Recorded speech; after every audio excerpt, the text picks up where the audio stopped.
Gastric సమస్యలతో బాధపడుతున్నారా? అయితే సంప్రదించండి homeo care international. Class room లోనే టీచర్ హత్య. అన్ని గాయాలున్నాయి మేడం. స్కెచ్ వేసి హత్య చేసిన విద్యార్థులు. ఎవరైనా టీచర్స్ వెనక పక్క నుంచి ప్రోద్బలం లేకుండా వాళ్ళు కొట్టింటారా? గుంపుగా కొట్టి చంపేశారు.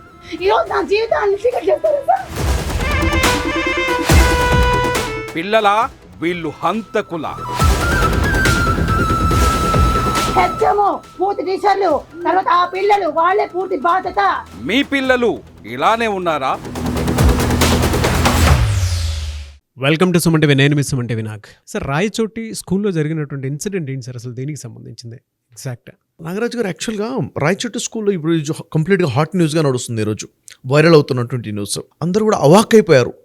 అంటే స్కూల్లో అది కూడా 9th క్లాస్ చదువుతున్న పిల్లలు టీచర్ని కొట్టడం ఏంటి అన్నది. చూడండి, యాక్చువల్లీ చూసుకుంటే వైఫ్ అండ్ హస్బెండ్ ఇద్దరు కూడా టీచర్స్ అండి, గవర్నమెంట్ టీచర్స్. వైఫ్ని ఒక స్కూల్లో డ్రాప్ చేసేసి హస్బెండ్ తన స్కూల్కి వెళ్ళాడు.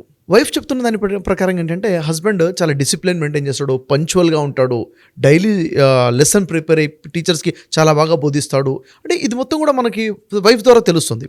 ఆ టీచర్ ఎప్పుడైతే క్లాస్ చెప్తున్నాడు, అది కూడా సెకండ్ పీరియడ్లో క్లాస్ చెప్పడం జరుగుతుందో పక్కన నుండి క్లాస్లో ఉన్న పిల్లలు గొడవ చేయడము, అది వీళ్ళకి డిస్టర్బెన్స్గా అవ్వడము. చూడండి, ఈ క్లాస్లో ఉన్న పిల్లలు డిస్టర్బ్ చేశారు కాదు, పక్కన ఉన్న పిల్లలు ఎంత డిస్టర్బ్ చేస్తే వీళ్ళకి డిస్టర్బ్ అయింది. డిస్టర్బ్ చేస్తే ఈ సార్ వెళ్ళేసి వాళ్ళని గద్దించడం జరుగుతుంది. అరే ఎందుకు మాట్లాడుతున్నారు అన్నట్లుగా. అంటే సైలెన్స్గా ఉండడం, డిసిప్లిన్గా ఉండమని చెప్పి వాళ్ళకి చెప్పడం జరిగింది. ఆ తరంలో ఆ క్లాస్లో ఉన్నటువంటి ఆ పిల్లలకి సారికి మధ్య వాగ్వివాదం జరగడము, దాంట్లో ముగ్గురు పిల్లలు 9th క్లాస్ చదువుతుంటే ముగ్గురు పిల్లలు ఈ సారి మీద అటాక్ చేయడం జరిగింది. అంటే వాళ్ళు చేతులతో గుద్దేసి శరీరం మొత్తం కూడాను ఎలా గుద్దారంటే శరీరం కందిపోయింది, ఎక్కడ చూసినా కానీ బ్లాక్ మార్క్స్ వచ్చేసాయి. వాళ్ళ వైఫ్ చెప్తున్న విషయం ఏంటంటే, మాకు ముందు హార్ట్ అటాక్ వల్ల చనిపోయారు అని చెప్తే నేను నమ్మేశాను, కానీ ఎప్పుడైతే షర్ట్ ఓపెన్ చేసి చూసిన తర్వాత శరీరం మొత్తం కూడా బ్లాక్ మార్క్స్ వచ్చేసాయి. అంటే చాలా విపరీతంగా కఠినంగా కొట్టారు. అంటే అక్కడ చెప్తున్న పిల్లలు, వేరే వాళ్ళు చెప్తున్న పిల్లల ద్వారా తెలిసిన విషయం ఏంటంటే, కడెం అయితే తీసుకుంటారో అది తీసుకొని కూడా కొట్టడం జరిగింది. అంటే ఓవరాల్ చూస్తే ఆ బాడీ ఎలా ఉందంటే ఒక్క రక్తపు చుక్క కూడా బయటికి రాలేదండి. కానీ ఎలా కొట్టారంటే లోపల ఆర్గాన్స్ అన్నీ కూడా డ్యామేజ్ అయ్యి బ్లీడ్ అయిపోయాయి అక్కడ. అంటే శరీరం కందటం అంటే ఏంటి, లోపల బ్లీడ్ అయిందనే కదా, ఆర్గాన్స్ డ్యామేజ్ అయ్యి అంత క్రూరంగా కొట్టేశారు. ఇంకా ప్రైవేట్ పార్ట్ మీద కూడా కొట్టారు అని చెప్పేసి తను చెప్పడం జరుగుతుంది. మనం చూస్తున్నాం వీడియోస్ ద్వారా. అయితే అసలు ఇంత క్రూయల్గా ఎందుకు, ఇంత వైలెంట్గా ఎందుకు బిహేవ్ చేశారు, ఏంటి అసలు ఏం జరుగుతుంది అనేది పెద్ద న్యూస్. చివరికి సీరియస్ కండిషన్లో డాక్టర్ని హాస్పిటల్కి తీసుకెళ్ళటము, ఆ హాస్పిటల్లో ఆ టైంకి డాక్టర్ లేకపోవడమైనా తర్వాత వచ్చి అటెండ్ అయినప్పటికీ చనిపోయి ఉండడం జరిగింది. నిజంగా చాలా పెద్ద దుర్ఘటన సార్ ఇది. పిల్లలు కొట్టి సార్ని చంపేశారు అన్నది చాలా పెద్ద ఇన్సిడెంట్. ఇది అసలు వింటేనే టీచర్లందరూ కూడా భయపడే పరిస్థితి, ప్రతి ఒక్కళ్ళు కూడా అవాక్ అయ్యేటువంటి పరిస్థితి అనమాట. ఇలాంటి ఇన్సిడెంట్ జరిగింది ఒకటి. అయితే ఇది చాలా బాధాకరమైన విషయము. ఇది నిజంగా చెప్పాలంటే ఒక పెద్ద అలారం అని చెప్పాలి నేను. ఎందుకంటే సమాజంలో ఏం జరుగుతుందో మనం ఆలోచించాల్సిన అవసరం ఉంది. అసలు స్కూల్స్లో ఏం జరుగుతుంది, టీచర్లు ఎంత టార్చర్ అనుభవిస్తున్నారు, పిల్లల బిహేవియర్స్ ఎలా మారిపోతున్నాయి అన్నది ఇక్కడ మనం ఆలోచించాల్సిన అవసరం అయితే ఉంది. సరే, ఇప్పుడు కనుక మనం స్కూల్స్ చూస్తే అండి, పిల్లలు మితిమీరిపోయినటువంటి బిహేవియర్తో చూస్తూ ఉంటాం మనం. అవును, టీచర్స్ కొంతమంది స్కూల్కి రావాలంటేనే భయపడేటువంటి పరిస్థితిలోకి వచ్చేసింది. అంటే జరిగినటువంటి ఇన్సిడెంట్స్ ప్రకారం కనుక మనం చూస్తే, అవును, చాలామంది టీచర్స్ అయితే పిల్లలు చెప్పిందే నమ్మి చాలా దారుణంగా టీచర్స్ని కొట్టినటువంటి సందర్భాలు కోకొల్లలు చూస్తున్నాం. కానీ మీ పిల్లలు చేసేటువంటి తప్పు ఏ విధంగా ఉంటుందో ఈ వీడియోలో షఫీ గారు చెప్తారు మీకు. అంటే తెలియకుండానే పిల్లలు క్లాస్ రూమ్లో చేసేటువంటి కొన్ని తప్పులు, అందరినీ అనట్లేదు, కొన్ని తప్పులు ఏ విధంగా చేస్తారు సార్? జనరల్గా క్లాస్ రూమ్లో చదువుకోవడానికి వచ్చేటువంటి పిల్లల గురించి పక్కన పెట్టేస్తే జనరల్గా స్టూడెంట్స్ ఏ విధంగా బిహేవ్ చేస్తున్నారు సార్? అంటే ఇప్పుడు ఉండేటువంటి జనరేషన్ పిల్లలు ఎన్ని రకాల కారణాలతోటి ఒక టీచర్ని హింసిస్తున్నారు అని అంటే, మీరు చూసినటువంటి తరగతి గది, ఇప్పుడు కొంతమంది అబ్జర్వ్ చేసినటువంటి తరగతి గది ఏ విధంగా ఉందంటారు అసలు? నాగరాజు గారు, నేను కూడా చాలా స్కూల్స్కి వెళ్తుంటాను, కాలేజెస్కి వెళ్తుంటాను. అసలు కంప్లీట్గా సీన్ మారిపోయింది సార్.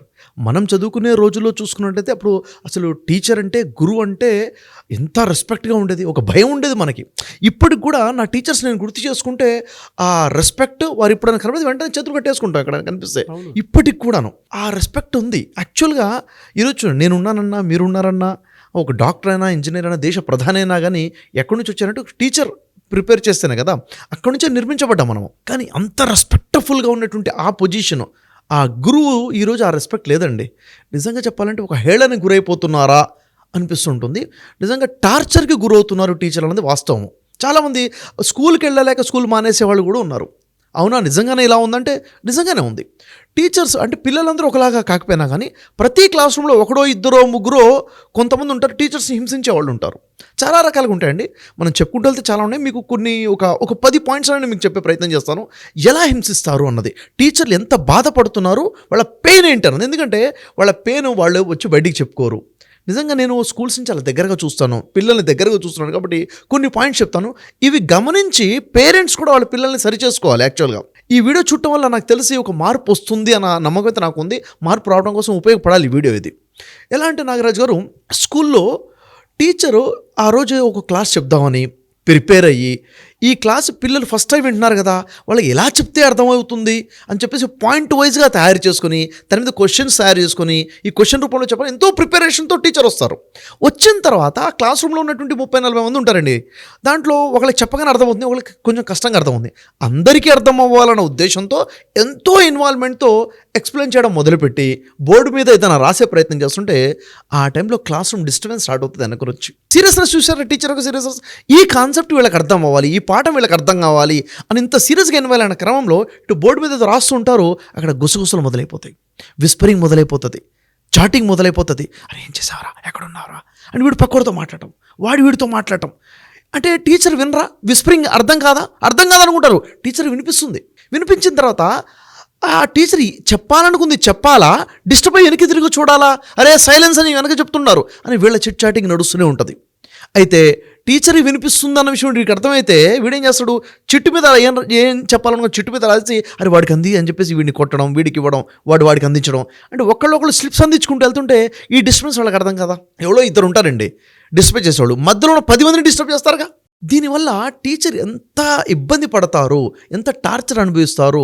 ఇది చెప్పడానికి సింపుల్గా ఉంది. టార్చర్ ఏంటంటే తన వేదన ఏంటి, టీచర్ యొక్క వేదన ఏంటి, ఈ సబ్జెక్ట్ అర్థం ఏంటంటే చెప్పాలి. ఆ క్లాస్ చాలా ఇంట్రెస్ట్గా వినే పిల్లలు ఉంటారు, వాళ్ళు డిస్టర్బ్ అవుతారు దీనివల్ల. అవును కదా. అంటే నిజంగా ఒక అసభ్యకరంగా వీళ్ళు ప్రవర్తించడం వల్ల, ఇలాంటి శబ్దాలు చేయడం వల్ల, డిస్టర్బ్ చేయడం వల్ల టీచర్కి ఒక పెద్ద టార్చర్ అనేది ఇక్కడ ఉంటుంది. మరొకటి రెండోది చూసుకుంటే నాగరాజు గారు, టీచర్ లెసన్ చెప్పిన తర్వాత అరే పిల్లల ఈరోజు ఈ హోంవర్క్ చేయండి అని చెప్తారు. అంటే ఇది చదువుకొని రండి, లేక ఇది రాసుకొని రండి, రైటింగ్ వర్క్ అని లేక రీడింగ్ వర్క్ అని ఉంటుంది. ఎందుకని చెప్పిన లెసన్ మీద వాళ్ళకి పట్టు రావాలి, అవగాహన రావాలి, ఇంటెన్షన్ ఉంటుంది. పిల్లల్లో కొంతమంది ఆలోచన ఎలా ఉంటుంది, ఈ హోంవర్క్ ఏదో టీచర్ కోసమే చేస్తున్నాం అన్న ఫీలింగ్ వీడికి. వాడు హోంవర్క్ చేయడు, హోంవర్క్ చేయకుండా వస్తాడు. అరే హోంవర్క్ ఇప్పుడు ఆ రోజు ఏం చేయాలి, టీచర్ వచ్చిన తర్వాత క్లాస్ రూమ్లో హోంవర్క్ చేశారా, చేసాము అందరూ అంటే నెక్స్ట్ లెసన్కి వెళ్ళిపోతారు. అంతే కదా. చేసిన వాళ్ళు కొంతమంది ఉంటారు, చేయనోడు ఒకళ్ళు ఇద్దరు నలుగురు ఉంటారు. వాళ్ళని నిలబెట్టి నువ్వు ఎందుకు చేయలేదని వాళ్ళు మాట్లాడి, ఇంకా అక్కడ వాళ్ళతో మాట్లాడే క్రమంలో ఈ టైం వేస్ట్ అయిపోతుందిగా. వాడు ఇచ్చే సమాధానాలు మళ్ళీ ఇంకా చూసిన నాగరాజు గారు, మూడో రీజన్ ఇక్కడ చూసుకుంటే ఫేక్ కమిట్మెంట్, ఫేక్ ఆన్సరింగ్ ఉంటుంది వీళ్ళది, ఫేక్ ఎక్స్క్యూజెస్ ఇస్తుంటారు. అది అంటే హోంవర్క్ చేయలేదన్నది ఒకటి, ఎందుకు చేయలేరంటే నేను చేశాను మేడం కానీ నోట్స్ ఇంటి దగ్గర మర్చొచ్చాను. నిజంగా వాడు చేశాడా, నిజంగానే నోట్స్ మర్చొచ్చాడా, నిజంగా చేయలేదా, నమ్మాలా నమ్మకూడదా పెద్ద క్వశ్చన్ కదా. అని ఇంట్లో మర్చొచ్చానంటాడు. ఇంకోటి అంటే మా నాన్నగారి ఆరోగ్యం బాగాలేదని చెప్తాడు. నిజంగా నాన్నకి ఆరోగ్యం బాగాలేదా, వీడు అబద్ధం చెప్తున్నాడా తప్పించుకోవడానికి. అంటే ఫేక్ ఎక్స్క్యూజెస్ చేసేవాడు చాలా ఉంటారు. వాడు నిజాయితీగా చెప్పొచ్చు, అది వినేసి వేరే వాడు కూడా చెప్తాడు. అంటే అతను చెప్తే నమ్ముతారు, నేను చెప్తే నమ్మరా అంటాడు వీడు, ఫేక్ ఎక్స్క్యూజెస్ వాడు కూడాను. ఇదంతా కూడా మానసిక ఒక వేదన. ఇది టీచర్ ఒక మంచి ఇంటెన్షన్తో ఉంటారు, వీళ్ళకి లెసన్ చెప్పాలి, హోంవర్క్ ఇవ్వాలి, వాళ్ళని త్వరగా ప్రిపేర్ చేయాలి అన్న ఇంటెన్షన్తో ఉన్నప్పుడు వీళ్ళ బిహేవియర్ ఎలా ఉంది చూడండి. నేను హోంవర్క్ చేశానండి, మా చెల్లి చింపేసింది, వాడు చెప్పడానికి ఉంటుంది. కానీ ఇక్కడ వినే వాళ్ళకి టీచర్కి ఎలా ఉంటుంది ఒకసారి ఊహించాడు. టీచర్కి ఇక్కడ డిస్టర్బెన్స్ అనమాట. ఇలా మాట్లాడుతున్న నాగరాజు గారు, టీచర్కి ఆ ఫీలింగ్ ఎలా ఉంటుంది చెప్పండి, నరకం అనిపిస్తుంటుంది. ఇక్కడ ఇంటెన్షన్ ఏమో వాడి భవిష్యత్తుని తీర్చిదిద్దామని, వాడేమో జోక్స్ చేసుకుంటూ ఫేక్ ఎక్స్క్యూజెస్ ఇస్తుంటాడు. ఈ పెయిన్ ఎవరికి చెప్పుకోవాలి టీచర్ చెప్పండి. నిజంగా చెప్పాలంటే ఆ పెయిన్ చాలా విపరీతంగా ఉంటుంది. ఇక్కడ మనం 3 విషయాలు చూసాం. ఒకటి క్లాస్ రూమ్ డిస్టర్బ్ చేస్తున్నాడు, వీడు హోంవర్క్ చేయకుండా టైం వేస్ట్ చేస్తున్నాడు, ఏంట్రా అని అడిగితే 3వ రీజన్ ఏంటి, ఫేక్ ఎక్స్క్యూజెస్ చెప్తున్నాడు, నిజం చెప్తున్నాడు, అబద్ధం చెప్తున్నాడు, మనకు అర్థం కాని ఉండే పరిస్థితి. అంటే నిజాయితీ ఉందా లేదా మనకు అర్థం కాదు వాడి దగ్గర. ఇవన్నీ కూడా పెద్ద క్వశ్చన్స్ కదా. ఇంకోటి చూసుకుంటే నాగరాజు గారు, 4th రీజన్గా మనం మాట్లాడుకుంటే రూల్స్ ఉంటాయి, క్లాస్ రూమ్కి రూల్స్ ఉంటాయి కదా, డిసిప్లిన్ అనేది ఒకటి ఉంటుంది. ఫర్ ఎగ్జాంపుల్ చూడండి, ఇప్పుడు మీరు ఇంట్లో ఉన్నప్పుడు ఎలా ఉంటారు, అదే మీరు రిలేటివ్స్ ఇంటికి వెళ్తే ఎలా ఉంటారు, ఒకేలా ఉంటారు కదా. ఇంట్లో ఉండే విధానం వేరు, రిలేటివ్స్ ఇంట్లో ఉండే విధానం. అదే మార్కెట్లో ఉంటే రోడ్డు మీద ఎలా ఉంటాం, అదే సినిమా థియేటర్లోకి వెళ్తే అక్కడ ఎలా ఉంటారు. మరి క్లాస్ రూమ్లో ఎలా ఉండాలని రూల్ ఉంటుంది కదా. క్లాస్ రూమ్లో ఉన్నప్పుడు నువ్వు ఎలాంటి యూనిఫామ్ వేసుకొని రావాలి, ఎలా కూర్చోవాలి, విధానం ఏంటి, నువ్వు భోజనం చేసే లంచ్ ఎప్పుడు, స్నాక్స్ ఎప్పుడు, తినే విధానం, ప్రతిదానికి కూడా రూల్స్ అండ్ రెగ్యులేషన్స్ ఉంటాయి. వాటిని వీడు బ్రేక్ చేస్తూ ఉంటాడు. వాటిని బ్రేక్ చేస్తూ ఉంటాడు. ఇక్కడ చేసే తప్పేమో పిల్లలు, క్వశ్చన్ చేయబడుతుంది టీచర్. ఎందుకు? పైన అథారిటీ ఉంటుంది కదా, హెచ్ఎం ఉంటారు కదా, ప్రిన్సిపల్ ఉంటారు కదా, మీకు తెలియదా, చూసుకోవడం రాదా, డిసిప్లిన్ ఎందుకు లేదు, ఎందుకని సౌండ్ చేస్తున్నారు, మీరేం చేస్తున్నారు అంటే క్వశ్చనింగ్ ఏమో టీచర్లకి. ఇక్కడ బాధ చూడండి, అటు పిల్లలకి గట్టిగా చెప్పలేక, అవునా, ఇటు మేనేజ్మెంట్కి సమాధానం చెప్పుకోలేక వీళ్ళు డిసిప్లిన్ బ్రేక్ చేస్తుంటే, వాడు డిసిప్లిన్ బ్రేక్ చేస్తే వాడికి ఒకటి నష్టం కాదు, మిగిలిన డిసిప్లిన్ మెయింటైన్ చేసే వాళ్ళకి డిస్టర్బ్ అవుతుంది, టైం వేస్ట్ అవుతుంది. ఇక్కడ మెయిన్ ఛాలెంజ్ ఏముంటుందండి నాగరాజు గారు, సిలబస్ అనేది ఒకటి ఉంటుంది కదా. ఈ సిలబస్ అకాడమిక్ సిలబస్ 1 ఇయర్కి ఇంత ఉందంటే, హాఫ్ ఇయర్లీ ఎప్పుడు ఎగ్జామ్ ఉంటుంది, క్వార్టర్లీ ఎప్పుడు ఎగ్జామ్ ఉంటుంది, యూనిట్ టెస్ట్లు ఎప్పుడు ఉంటాయి, ఎప్పుడు ఎన్ని లెసన్స్ కంప్లీట్ చేయాలని టార్గెట్ ఉంటుంది కదా. ఉండేది 30 minutes పీరియడ్, 40 minutes పీరియడ్. దాంట్లో టీచర్ ఫోకస్ దేని మీద ఉండాలి, పాఠం చెప్పి అర్థమయ్యేటట్టు చెప్పి క్వశ్చన్కి ఆన్సర్ చేసి హోంవర్క్ చేసి వాళ్ళని ప్రిపేర్ చేయాలి. ఇది కాకుండా ఈ సొల్లు కబుర్లు ఈ విధంగా వాడు మాట్లాడుతుంటే, ఈ డిసిప్లిన్ బ్రేక్ చేస్తుంటే టీచర్ నిజంగా చెప్పాలంటే టార్చర్ అనిపిస్తుంది నాగరాజు గారు. ఇది నిజంగా చెప్పాలంటే వాళ్ళు చెప్పుకోరు, నేను దగ్గర నుంచి చూస్తుంటాను, టీచర్స్ మాట్లాడుతుంటే అర్థమవుతుంది, అవునా ఇంతగా పిల్లల బిహేవియర్ ఇలా మారిపోయిందా అన్నది ఒక బాధ అనిపిస్తుంటుంది. 5th రీజన్గా మనం మాట్లాడుకుంటే నాగరాజు గారు, ఎక్సెసివ్ టాకింగ్. ఎవ్వరు మాట్లాడటం మొదలుపెట్టారు. ఇప్పుడు మనం ఉన్నప్పుడు మన టీచర్ ముందు మాట్లాడాలంటే భయపడుతూ మాట్లాడేవాళ్ళం, పూర్తి సమాధానం కూడా చెప్పడానికి భయపడేవాళ్ళం. అంటే ఏమైందంటే మనం చాలా ఒబీడియంట్గా ఉండేది. ఈరోజు ఆ ఒబీడియన్స్ కనబడట్లేదు, ఆ భయం లేదు, ఆ భక్తి లేదు, ఆ వినయ విధేయతలు అనేవి లేకుండా పోయాయి. ఎంత ఎక్సెసివ్గా మాట్లాడతారంటే, అయితే ఏంటి అంటే మాటకు మాట సమాధానం, ఏం చేస్తారు మీరు అన్నట్లుగా, అంటే ర్యాష్గా. టీచర్ భయపడాలా, స్టూడెంట్ భయపడాలా అర్థం కానటువంటి పరిస్థితి ఇక్కడ వచ్చేసింది అనమాట. ఎక్సెసివ్. అక్కడ క్లాస్ చెప్తూనే ఉంటారు, వెనక వీడు శబ్దాలు చేయడం మొదలు పెడతాడు, ఏదో సౌండ్ చేస్తుంటాడు. టీచరు అరే సైలెన్స్ అని చెప్తే మళ్ళీ దాన్ని ఇమిటేట్ చేస్తుంటాడు, ఆ సైలెన్స్ అని వీడు పిల్లవాళ్ళకి చెప్తుంటాడు. ఏంటని ప్రశ్నిస్తే సమాధానం. అంటే టీచర్ ఎలా ఉంటుందంటే, తనకి ఎవరికైనా సెల్ఫ్ రెస్పెక్ట్ కావాలి కదా, టీచర్ సెల్ఫ్ రెస్పెక్ట్ లేదు అక్కడ, మిస్ అయ్యే విధంగా చేస్తుంది అనమాట. వాళ్ళు రెస్పెక్ట్ ఇవ్వకుండా చేస్తారు, ఓవర్గా మాట్లాడడం, మాటకు మాట సమాధానం చెప్పడం. ఈ బిహేవియర్ స్కూల్లో ఉంది, పిల్లలు ఆ విధంగా బిహేవ్ చేస్తున్నారు, చులకనగా చేసి మాట్లాడతారు, హేళన చేసి మాట్లాడతారు. మీరు ఏదైనా ఉంటే మా పేరెంట్స్ మాట్లాడుకోండి ఇప్పుడు ఏమంటారు అన్నట్టుగా. నిజంగా అది క్లాస్ రూమ్లో జరుగుతున్న సంభాషణ, లేకపోతే బయట ఇద్దరు ఫ్రెండ్స్ మధ్య జరుగుతున్న సంభాషణ అర్థం కానట్టుగా టీచర్స్ మాట్లాడే పరిస్థితి వచ్చేసింది ఈరోజు. ఇంకా నాగరాజు గారు ఇమిటేట్ చేస్తుంటారు, హేళనగా సర్కాస్టిక్గా మాట్లాడుతుంటారు. 6th రీజన్గా మనం మాట్లాడుకుంటే, టీచర్స్ని ఎలా ఇమిటేట్ చేస్తానంటే సర్కాస్టిక్గా మాట్లాడడము, వాళ్ళు అనే మాటల్ని మిమిక్రీ చేసి వాళ్ళని ఏడిపించడం వాళ్ళ ముందే. కానీ కొన్ని సందర్భాలు ఎలా ఉంటుందంటే, టీచర్లు పిల్లలు చేసే హేళన విని కూడా విననట్టుగా నటించాల్సిన పరిస్థితి వస్తుంది. ఎందుకంటే మళ్ళీ చెబితే ఇంకా హేళన ఎక్కువైపోతుంది, బుల్లింగ్ అయిపోతుంది, కంప్లీట్గా హెరాస్మెంట్, మాటికి హెరాస్ చేయడము. ఇక్కడ ఏమవుతుందంటే కాన్ఫిడెన్స్ లాస్ అయిపోతారు, ఆ సెల్ఫ్ రెస్పెక్ట్ పడిపోతుంది, సెల్ఫ్ ఎస్టీమ్ పడిపోతుంది. ఆ మూడ్ ఎప్పుడైతే ఖరాబ్ అవుతుందో లెసన్ మీద ఫోకస్ ఎలా ఉంటుంది, ఓవరాల్గా డిస్టర్బ్ అవుతారండి. మంచిగా చదివే పిల్లలు కూడా డిస్టర్బ్ అవుతున్నారు. అంటే మిమిక్రీ చేసి మాట్లాడము, నటించడం, ఇలా పాఠం చెప్తుందని టీచర్ లేని టైంలో క్లాస్ రూమ్లో టీచర్లాగా నటించడం. మరి ఈ విధంగా టీచర్గా అబ్జర్వ్ చేయకుండా ఉన్నట్టుగా ఉండాల్సిన పరిస్థితులు వచ్చేసాయి. అబ్యూజ్, బాడీ షేమింగ్ చేస్తున్నారు, అబ్యూస్ చేస్తున్నారు. ఇవన్నీ కూడా జరుగుతున్నాయి సార్. ఇదంతా కూడా మనం బయట నుంచి చూసుకొని, పిల్లవాడిని ఏదన్నా ఒకసారి గద్దిస్తే పిల్లవాడిని ఎలా గద్దిస్తారు అన్న రూల్స్ వచ్చేసాయి. పిల్లవాడిని కొట్టొద్దు, పిల్లవాడిని ఒక మాట అనకూడదు, అంటే వాడు ఏమైనా చేసుకుంటాడు, స్కూల్కి రాడేమో అంటే ఒక కోణమే మనం చూస్తున్నాం తప్ప, టీచర్ ఎంత టార్చర్ అనుభవిస్తుందన్న విషయం ఎవరికి తెలిసి చెప్పండి అసలు. ఇవన్నీ కూడా పచ్చి నిజాలు నేను మాట్లాడుతున్నాయి కూడాను. నాగరాజు గారు 7th టార్చర్ ఏంటంటే, టార్చర్ అని ఎందుకుంటున్నాను తెలుసా, నిజంగా ఇది టార్చరే టీచర్స్ అనుభవిస్తుంది. కొంతమంది పిల్లలు ఏం చేస్తున్నారంటే, గాసిప్స్ని క్రియేట్ చేసి వాటిని స్ప్రెడ్ చేస్తుంటారు అనమాట. లేనిది ఉన్నట్టుగా పుట్టిస్తారు, దాన్ని గోరంతని కొండంతగా చేస్తారు, స్ప్రెడ్ చేస్తుంటారు. అది ఎలా, ఈ టీచర్కి ఫలానా స్టూడెంట్స్ అంటే ఇష్టము, వాళ్ళకి ఎక్కువ మార్క్స్ ఇస్తారు, వాళ్ళనే పట్టించుకుంటారు, మమ్మల్ని పట్టించుకోరు. నిజంగా ఇది బ్లేమ్ అయి ఉంటుంది. టీచర్ దృష్టిలో అందరు సమానంగా ఉంటారు. ఒకసారి బ్లేమ్ వేయడం ఈజీయే, దాన్ని దూరం చేసుకోవడం ఎంత కష్టం పడుతుంది చెప్పండి. ఇదే మాట హెడ్ మాస్టర్ దగ్గరికి, ప్రిన్సిపల్ దగ్గరికి వెళ్ళిపోతే పరిస్థితి ఏంటి చెప్పండి, ఎలా ప్రూవ్ చేసుకోవాలి? అంటే వాళ్ళంటే ఇష్టం అని చెప్పేసి. ఇంకా ఘోరంగా చెప్పాలంటే, ఈ టీచర్కి ఫలానా టీచర్కి అక్రమ సంబంధం ఉందని చెప్పేసి లేనిపోని పుట్టించి స్ప్రెడ్ చేసేటువంటి ఘోరమైన పరిస్థితులు కూడా ఏర్పడుతున్నాయన్నమాట. ఇవన్నీ కూడా టీచర్స్, చాలామంది టీచర్స్ స్కూల్ వెళ్ళటం, కాలేజ్కి వెళ్ళటం మానేశారు, అసలు ప్రొఫెషన్నే వదిలేసుకున్నారు. ఎందుకంటే పిల్లల యొక్క టార్చర్ భరించలేక, ఈ ఇబ్బందులు, ఈ గాసిపింగ్, లేనిపోని కల్పించడం, మాటలు అక్రమ సంబంధాలు కల్పించడము, ఈ బుల్లింగ్ని తట్టుకోలేక ఈ విధంగా అయ్యేవాళ్ళు కూడా ఉన్నారన్నమాట. నాగరాజు గారు మీరు వింటే షాక్ అవుతారు, ఎంత ఘోరంగా ఆ హద్దు దాటి ప్రవర్తిస్తున్నారు కొంతమంది పిల్లలంటే. టీచర్స్ వాష్రూమ్కి వెళ్తే అక్కడ సీసీ కెమెరాస్ పెట్టి షూట్ చేసేవాళ్ళు కూడా ఉన్నారు. ఒక టీచర్ వేరే టీచర్తో మాట్లాడుతుంటే ఏదో సందర్భంలో దాని ఫొటోస్ వీడియోస్ దొంగతనంగా తీసి దానికి కింద పెద్ద ఏదో కామెంట్ పెట్టేసి దాన్ని సర్క్యులేట్ చేసేవాళ్ళు ఉన్నారు.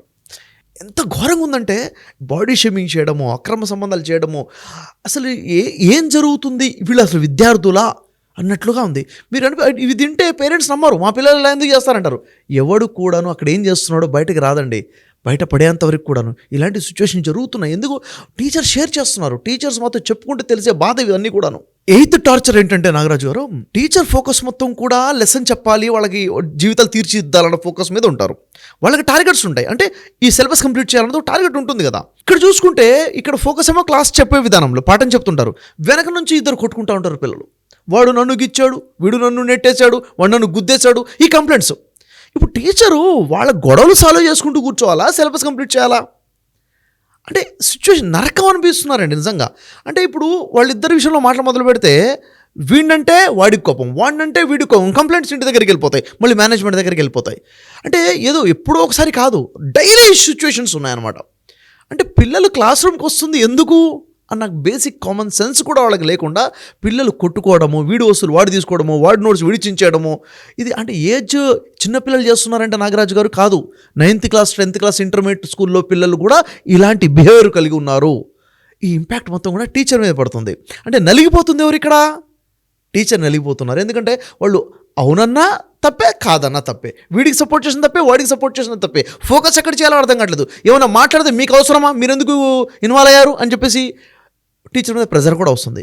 ఇవన్నీ కూడా వాళ్ళు చెప్పుకోలేక ఉన్నట్టు సిచ్యువేషన్ అనమాట. ఇవన్నీ టార్చర్ వాళ్ళు అనుభవిస్తున్నారు. 9th టార్చర్ ఏంటంటే నాగరాజు గారు, క్లాస్ రూమ్లోకి స్కూల్ పిల్లలు ఫోన్స్ ఎలో లేవు, తెచ్చుకోకూడదు రూల్ అది. వాడు తెచ్చుకుంటాడు, మళ్ళీ దొంగతనంగా తెస్తాడు. ప్రతిరోజు చెక్ చేస్తారు ఆ బ్యాగులు, ఎన్నిసార్లు చెక్ చేస్తారు, ఎక్కడెక్కడ చెక్ చేస్తారు.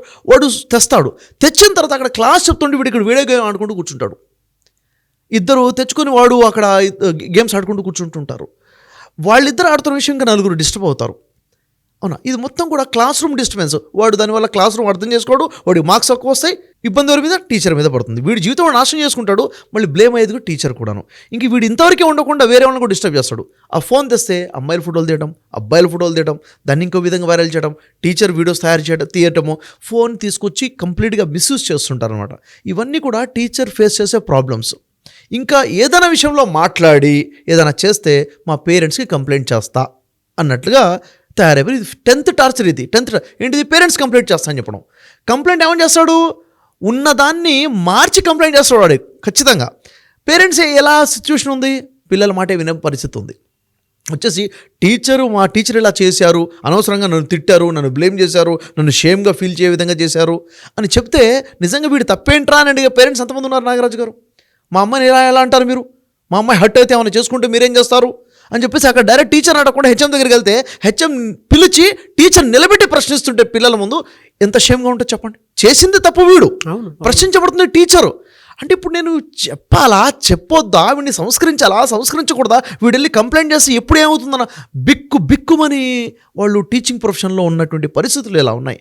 ఇలా ఉన్నప్పుడు చెప్పండి ఎంత హార్ట్ఫుల్గా వాళ్ళు వర్క్ చేయగలుగుతారు. ఒకటేమో దేశ భవిష్యత్తు మనం అంటాం, నేటి పిల్లలే రేపటి పౌరులు అంటాం. మరి వీరిని తీర్చిదిద్దాల్సింది ఈ గురువులు తప్ప ఇంకెవరు లేరు స్కూల్స్, అవునా లేదా? మరి వాళ్ళ పరిస్థితి ఇంత ఘోరంగా ఉన్నప్పుడు ఎలాంటి ఇన్సిడెంట్ జరుగుతాయి? మరి ఈరోజు జరిగినటువంటి ఇన్సిడెంట్ ఏంటి నాగరాజు గారు? స్కూల్ పిల్లలు ముగ్గురు కలిసి ఒక టీచర్ని కొట్టి చంపేశారంటే చిన్న విషయం అసలు ఇది. ఇంతకు మించిన టార్చర్ ఇంకేముంటుంది చెప్పండి? అంటే మానసికంగా ఎంత టార్చరు, ఫిజికల్గా ఎంత టార్చరు. అసలు ఆ పిల్లలు కొడుతుంటే వాళ్ళు అంతగా వైలెంట్గా ఎందుకు తయారైపోయారు పిల్లలు అంటే సమాధానం లేకుండా పోయింది. నిజంగా భయం వస్తుంది, ఒక భయం వేస్తుంది. ఇలాంటి సిచ్యువేషన్ ఉంది. టీచర్లు నిజంగా టార్చర్ అనుభవిస్తున్నారు నాగరాజు గారు, వాళ్ళ పెయిన్. నాగరాజు గారు ఇవంతా ఒకవైపు అయితే మరొక కోణం చూద్దాం. టీచర్స్ జీవితంలో ఉన్నటువంటి ఆ బాధ ఏంటది? వాళ్ళకు ఉన్నటువంటి శాలరీస్ చూసుకున్నట్లయితే చిన్న శాలరీస్. ప్రైవేట్ ఇన్స్టిట్యూషన్స్లో పనిచేసే టీచర్ల పరిస్థితి ఏంటిది? 10,000 శాలరీలు పనిచేసే వాళ్ళు ఉన్నారు, 30,000-40,000 శాలరీ పనిచేస్తారు. సిటీలో ఉన్న వాళ్ళకి 25,000 ఏ మూలకు పనిచేస్తాయి? ఊళ్ళల్లో ఉన్న వాళ్ళకి 10,000-15,000 శాలరీ అంటే ఎక్కడ సరిపోతాయి? అయినప్పటికీ కొంతమంది ప్యాషన్ ఉంటుంది, పిల్లల కోసం చదివించాలి, ప్యాషన్గా టీచర్గా మారుతారు. సరిపోయినటువంటి జీతాలు అది కూడా టైంకి రావు, మళ్ళీ 2-3 నెలలకు ఒకసారి ఇచ్చే పరిస్థితులు కూడా ఉన్నటువంటి మేనేజ్మెంట్స్ ఉన్నాయన్నమాట. డబ్బులు సరిపోక అలా అడ్జస్ట్ అవుతూ పాఠాలు చెప్పే తరుణంలో ఇలాంటి చిన్న విషయం కూడా ఒక పెద్ద తుఫాన్లా వాళ్ళ జీవితంలోకి వచ్చేస్తుంది. అంటే ఒక చిన్న పెయిన్ కూడా వాళ్ళు భరించడం చాలా కష్టంగా మారిపోతుంది అనమాట. అంటే వాళ్ళ ఎమోషన్స్ డిస్టర్బ్ అయిపోతూ ఉంటాయి. ఇంట్లో ఉన్న ప్రెజర్ ఉంటుంది, ఇంటిని చూసుకోవాలి, పిల్లల్ని చూసుకోవాలి, ఇక్కడికి వచ్చి మేనేజ్మెంట్ని మేనేజ్ చేయాలి, పేరెంట్స్ ఎప్పుడు ఏమంటారో తెలియదు, పిల్లల్ని మేనేజ్ చేయాలి, పిల్లల్లో మంచిగా జీనియస్గా ఉండి మంచి మార్క్స్ కోసం ప్రయత్నం చేసే వాళ్ళ మీద ఫోకస్ చేయాలి, బ్యాక్ బెంచర్స్ ఉంటారు వాళ్ళు చేసే కామెంట్స్ని తీసుకోవాలి. ఇదంతా చూసుకుంటే చాలా పెద్ద మేనేజ్మెంట్ నాగరాజ్ గారు. నిజంగా వాళ్ళ లైఫ్ చెప్పాలంటే పెద్ద ఛాలెంజ్గా ఉందని చెప్పాలి. వాళ్ళకి సెల్యూట్ చేయాలి. ఈ పరిస్థితుల్లో కూడా వాళ్ళు మన దేశ పిల్లల కోసము మన పిల్లల కోసం ఇంత కష్టపడుతున్నారంటే హెడ్స్ ఆఫ్ నాగరాజ్ గారు. హ్యాట్స్ ఆఫ్ టు దెమ్ అన్న, అసలు డౌటే లేదు. ఎందుకంటే మీరు మాట్లాడుతుంటే లోపల నుంచి చాలా ఎమోషనల్గా నేను ప్రతి టీచర్కి అది అనిపిస్తూ ఉంటుందేమో, మా మనసులో ఉన్న విషయాన్ని మీరు బయట చెప్పగలిగారని చెప్పేసి మీకు కూడా హ్యాట్స్ ఆఫ్ చెప్తారు సార్. That's no doubt. కింద కామెంట్ బాక్స్లో కూడా షేర్ చేస్తారు. అండ్ ప్రతి స్కూల్లో కాలేజ్లో కూడా ఈ వీడియో ప్లే అవుతుందని నేను భావిస్తున్నాను. ఇవాళ పిల్లలు ఆ విధంగా ఉన్నారు. పేరెంట్స్ కూడా ఇన్ని విషయాలు తెలుసుకొని ప్రతి ఇంట్లో ఈ వీడియోని షేర్ చేయండి, తెలుసుకోండి ఏం జరుగుతుందో. వాళ్ళ పిల్లల మానసిక స్థితి ఏ విధంగా ఉంది అని అంటే, ఒక్కరికి పేషెన్స్ లేదు, చాలా షార్ట్ స్పాన్ ఉంది, 8 seconds 9 seconds అంతే, అంతకంటే ఎక్కువ వెంటనే కూడా ఇంట్రెస్ట్ చూపించినటువంటి పరిస్థితిలో ఉన్నారు. ఎమోషనల్ హెల్త్ అనేది రోజు రోజుకి తగ్గిపోతూ ఉంది. అందుకే షఫీ గారు రెగ్యులర్గా మంత్లీ వన్స్ క్లాసెస్ కండక్ట్ చేస్తూ ఉంటారు పిల్లల కోసం అని చెప్పేసి, ఎమోషనల్ హెల్త్ కోసం ఎలా నడుచుకోవాలి, ఫోకస్డ్గా ఎలా ఉండాలి, కాన్సన్ట్రేషన్ దెబ్బతినకుండా ఎలా ఉండాలి, పేషెన్స్ని ఎలా డెవలప్ చేసుకోవాలి, ఎవరితో ఏ విధంగా ఉండాలి, వాటికి సంబంధించినటువంటి వాటిల్లో కనుక మనం చూస్తే ప్రతి ఒక్కరూ ఒక్కొక్క సక్సెస్ఫుల్ స్టూడెంట్ లాగా ఎదగాలి అని అంటే జనరల్గా కౌన్సిలింగ్స్ అవి ఇస్తూ ఉంటారు. అయితే ఎమోషనల్ హెల్త్ కోసం అని చెప్పి పిల్లల కోసమే 28న ఆయన ఒక December 28న ఒక క్లాస్ కండక్ట్ చేయబోతున్నారు. టీచర్స్తో పాటు పిల్లలు కూడా దాన్ని డెఫినెట్గా అటెండ్ అవ్వండి. మీకు తెలుస్తుంది అంటే ఒక్కొక్క ప్రాబ్లమ్ని ఏ విధంగా క్లియర్ చేసుకుంటూ పిల్లల్ని కూడా మంచిగా ఒక్కొక్క మంచి నడవడికతో ఏ విధంగా తీసుకువెళ్ళొచ్చు అనేది కూడా ఆ క్లాసెస్లో మీరు తెలుసుకోవడానికి అవకాశం ఉంటుంది. పేరెంట్స్ కూడా ఈ క్లాస్ని అటెండ్ అవ్వాలని కోరుకుంటున్నాను నేను. బట్ ఈ వీడియోని మాత్రం ప్రతి చోట షేర్ చేయండి. వాళ్ళ ప్రతి టీచర్ లోపల పడేటువంటి మనోవేదన మనోభావం ఇది, అది వాళ్ళకి మాత్రమే తెలుసు. వాళ్ళు పడేటువంటి టార్చర్ ఏ విధంగా ఉంది అనేది. లేదు పర్సనల్గా కౌన్సిలింగ్ తీసుకోవాలి అనుకున్నా కూడా, లేదంటే పిల్లలకి మాట వినట్లేదు ఇలా ఉన్నారు అనుకుని మీకు అనిపిస్తే మాత్రం వాళ్ళ పేరెంట్స్కి సజెస్ట్ చేయండి. వీడియో చూపించిన తర్వాత ఈ వీటిలో ఈ 10 కారణాల టార్చర్లో నేను కూడా అనుభవిస్తున్నాను, కుదిరితే మీ పిల్లల బిహేవియర్ని మార్చడానికి షఫీ గారి దగ్గరికైనా సరే పంపించండి కౌన్సిలింగ్ కోసం, లేదంటే మీరే ఫ్యామిలీతో పాటు కలిసి అప్రోచ్ అయినా పర్లేదు అని అపాయింట్మెంట్ తీసుకున్నా సరే మీరు డెఫినెట్గా అటువంటి సజెషన్స్ కూడా ఇవ్వచ్చు.